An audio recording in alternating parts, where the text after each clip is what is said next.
Zdravím všetkých, zdravím z Rakúska, z dedinky Lojtaš a momentálne sa chystám na jeden taký cyklovýlet na jednu chatu. Poďme si pozrieť na mape, kde to je a mal by to byť celkom pekný výlet. Názov chaty je Hallerhanger Haus, dosť dlhé a komplikované, ale v podstate vychádzam z dedinky Lojtaš, čo je kdesi tu.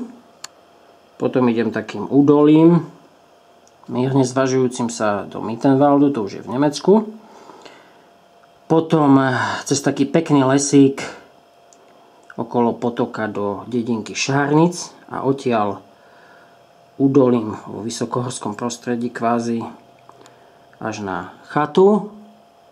Chata je vo výške nejakých 1700 metrov cirka a ešte pozriem na parametre, zo Šárnicu na tú chatu je 18,6 km a v stúpaní 1053 metrov do hora. Je tam aj nejaký klesák 245 metrov, čiže zhruba odhadujem 18 tam, 18 nazad, zhruba tak 40 a ešte nejakých 20, zhruba 60 km by to malo byť z apartmánu, kde bývam. Počasie je teplota cirka 22 stupňov a bolo jasno, takže žiadna horúčava, ale ani zima. Hore bude samozrejme chladnejšie. Ešte pohľad z izby, v podstate miesto, kde bývame, je asi takýto výhľad nejaký z izby. Z druhej strany je terasa a tento najvyšší bod tam je, to je vrch Hoheminde, nejakých 2600 metrov a nejaké drobné, dá sa tam ísť na výlet.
To, čo ste práve videli dole, to je Lojtašský Geisterklamm, taký kaňon, kde po v podstate obvode máte vo výška zhruba, neviem, 10 až 40 metrov také plošiny a po nich sa proste ide a môžete obdivovať krásy tohto kaňonu.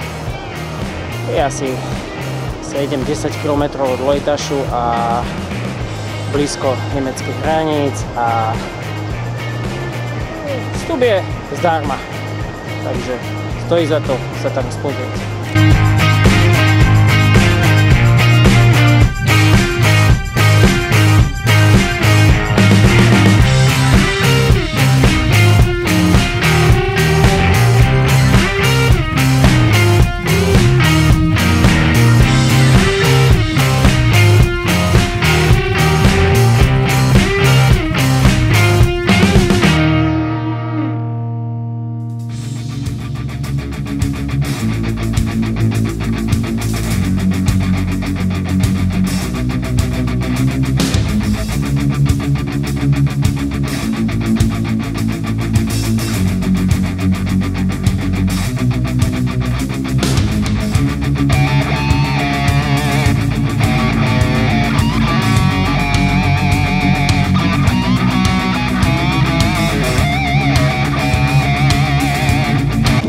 Prešiel som dedinku Šarnic a teraz som sa vydal do údolia Karwendel a budem stúpať tým údolím až k tej chate, čo plánujem.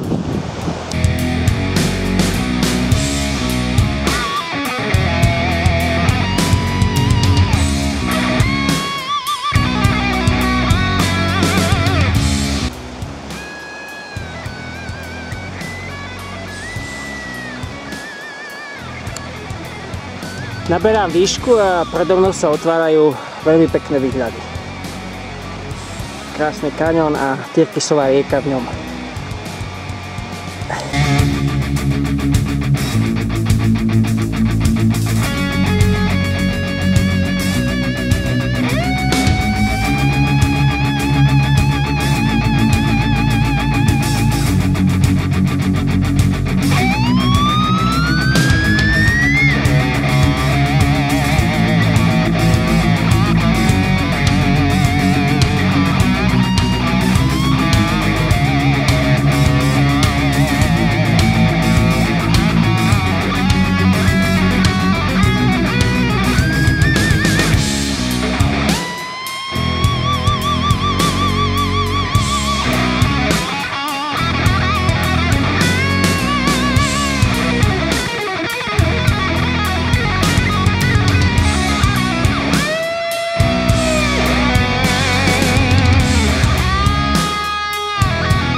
A toto je strmý nástup, zrejme do finálnej pasáže.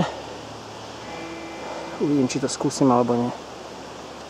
Som v nadmorskej výške 1230 a chata je niekde 1700, to znamená, že 500 výškových metrov zhruba na 8 kilometroch, čo mi tak vychádza. To je celkom slušný kopček. Pozerám do hora a je to skutočne stúpačik par excellence, do ktorého už v podstate, keď vypadnete z pedálov, tak už neroztočíte bicykel, už nenasadnete. Pozerám sa hore ešte tam na tie kopce, čo sú v pozadí. Tak to zaostriť. Pekne osvetlené.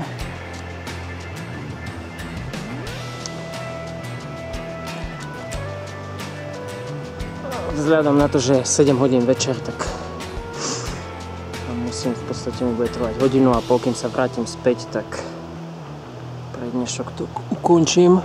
Vrátim sa späť a pozriem si do mapy vlastne, kde som bol, a keď tak urobím ešte druhý útok. Začína trošku poprchávať z mrakov. Neviem síce z ktorých, lebo tu je v podstate polojasno, ale mraky prúdia nado mnou. Takže toto je koniec v podstate mojej cesty na dnes. Ak tak ešte zaútočím ďalšie dni, ak bude dáka možnosť.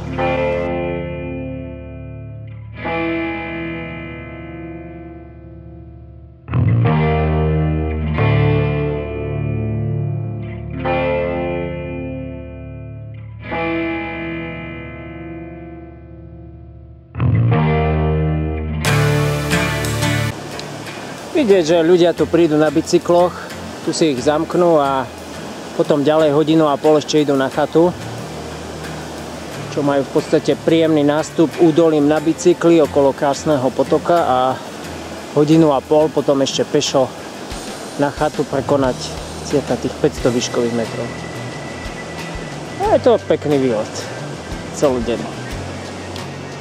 Toto miesto má zrejme nejaký Castel Alm, tam vidím v pozadí nejakú chatu. Je to nejaká taká chatička, Castel Alm, orientačný bod. A ďalšie tabule. Haleranger House, 2 hodiny. Tu je, tam v podstate som chcel ísť pôvodne. Ďalšia nejaká Lamsenjoch-Hütte, 12 hodín. Pfeifshütte, 6 hodín. Herrenhäuser, 5 hodín. Takže turistických možností je tu neúrekom. A tu je v podstate profil, ktorý som počas tejto jazdy dolinou prekonal, čiže dĺžka 14,3 km, jazda 2 hodiny na bicykli, 296 metrov výškových. Nebolo to strmé samozrejme, pomaly sa to dvíhalo, šárnicu až na Castel Alm. To je tento bod, kde som sa dostal.